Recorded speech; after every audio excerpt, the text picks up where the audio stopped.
ये जो रोज रोज आपके ऊपर आतंकवादी हमला होता रहता है, इसका मुंह तोड़ जवाब क्यों नहीं देते हो आप? आतंकवादी हमला मुझ पर, वो भी रोज रोज? हाँ, और नहीं तो क्या। मम्मी जो आपके साथ करती है वो कोई आतंकवादी हमले से कम थोड़े ना है। अरे बेटा क्या बताऊं, लंबी कहानी है। अरे पापा, जितनी भी लंबी कहानी है आज सुना डालो, मैं सुनूंगा। पहले तो वो प्यार प्यार से लड़ती थी। आहा, फिर तो ये बहुत मजा वाली बात होगी। हाँ, मजे की बात तो थी, बिल्कुल थी। फिर वो बर्तन फेंक फेंक कर लड़ने लगी। अरे रे रे रे रे रे, फिर तो ये बहुत सजा वाली बात हो गई पापा। बिल्कुल सही कहा बेटा। इतनी खौफनाक बीवी कहाँ से लाए थे पापा? ससुराल से लाया था, और कहाँ से लाऊंगा। तो पापा, रात में जब अंधेरा हो जाता है, आप आंखें बंद करके जब लेटते हो तो अपने किए पर अफसोस तो होता होगा। होता है, बिल्कुल होता है। रात के अंधेरे में क्या, दिन के उजाले में भी अफसोस होता है बेटे। काश कि अगर कुछ दिन और रुक जाता तो मेरी शादी मेरी साली यानी कि तेरी मौसी से होती। आहा, तेरी मौसी वो कितनी सुशील है, सुंदर है, लेकिन तुम्हारे नाना ने धोखा दे दिया। बुढ़े ने घी वाली इमरती दिखाकर जिलेबी थमा दी, वो भी डालडा वाली। मतलब दिल आपका मौसी पे आया था, पर बिल मम्मी के नाम का फटा। जो भी समझ लो। तो भी कोई फायदा नहीं होता पापा।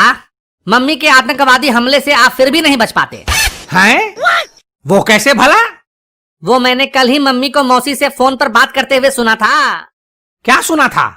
मम्मी मौसी को बोल रही थी कि अगर तेरा हस्बैंड तेरी बात नहीं मान रहा है तो उसकी आंखों में मिर्ची झोंक दिया कर। रोता चिल्लाता भगवान को याद करते हुए तेरे पास आएगा। मैंने तो अपने पति के नाक में सड़सी घुसेड़ दिया था। क्या? अब वो दोनों इस तरह की बातें क्या करती हैं? तो बात नहीं करेगी तो और क्या करेगी? मोबाइल में जब अनलिमिटेड कॉलिंग फ्री है तो अपनी बहन से ही बात करके अपना दिल हल्का करेगी ना। अरे इसे दिल हल्का करना थोड़े ना कहते हैं, इसे चुगली करना कहते हैं। मुझे तो लगा कि इसे कान भरना कहते हैं। अरे नहीं बेटा, इसे कान भरना नहीं कहते हैं, इसे चुगली करना कहते हैं। चुगली चुगली में दो लोग एक दूसरे से तीसरे आदमी की शिकायत बतियाया करते हैं। अच्छा, तो आपको क्या लगता है वो दो बहनें आपस में बात करती हैं तो किसकी चुगली करती होंगी? अपने अपने पति की चुगली करती होंगी, और क्या करेंगी। इंडिया पाकिस्तान शांति वार्ता का प्रस्ताव थोड़े ना पास करेंगी।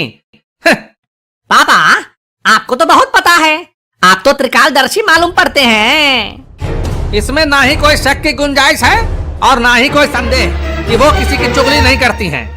वैसे भी तुम्हारी मम्मी के पास काम ही क्या है?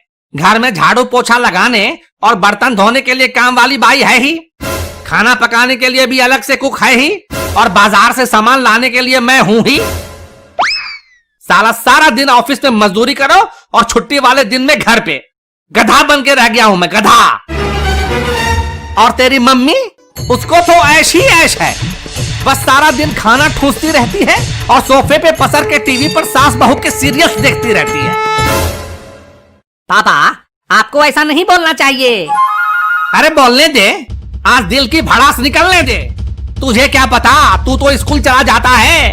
इधर जब कभी घर में काम वाली बाई नहीं आती, छुट्टी कर लेती है, तो तेरी माँ मुझसे ही घर का सारा काम करवाती है। साला शादी से पहले शेर था मैं, शेर। अब कुत्ता बन के रह गया हूँ, कुत्ता कुत्ता कुत्ता कुत्ता। अरे पापा, आप मुझे कंफ्यूजियाओ मत। आप पहले नक्की करो, आप गधा हो, शेर हो या कुत्ता? क्या? अब मेरा मतलब है कि ये तो अच्छी बात है ना पापा, आपको कोई फर्क नहीं पड़ा। आप पहले भी जानवर थे, अभी भी जानवर हैं। अरे कभी कभी तो जी में आता है कि तेरी मम्मी की चुटिया पकड़कर खूब धुलाई करो उसकी, और उसके बाप का टेटुआ दबा दो, टेटुआ। बुढ़े ने शादी के वक्त कहा था कि मेरी बेटी शर्मीली स्वभाव की है, खूब सुशील है, शांत है, संस्कारी है। झूठा कहीं का, फुलझड़ी के नाम पर आइटम बम थमा गया मुझे। शांत पापा, शांत। दीवारों के भी कान होते हैं, कहीं मम्मी ने सुन लिया तो? कहां से सुनेगी वो चुड़ैल?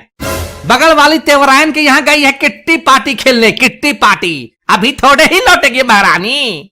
फिर भी पापा, आपको अपनी भावनाओं को दबा के रखना चाहिए।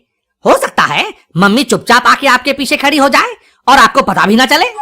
बक, तुम तो ऐसे कह रहे हो कि तुम्हारी मम्मी जैसे सच में मेरे पीछे खड़ी है। तुम्हारी सूरत को देख के मुझे ऐसा क्यों लग रहा है कि तुम्हारी मम्मी जैसे मेरे पीछे ही खड़ी है। खड़ी है क्या?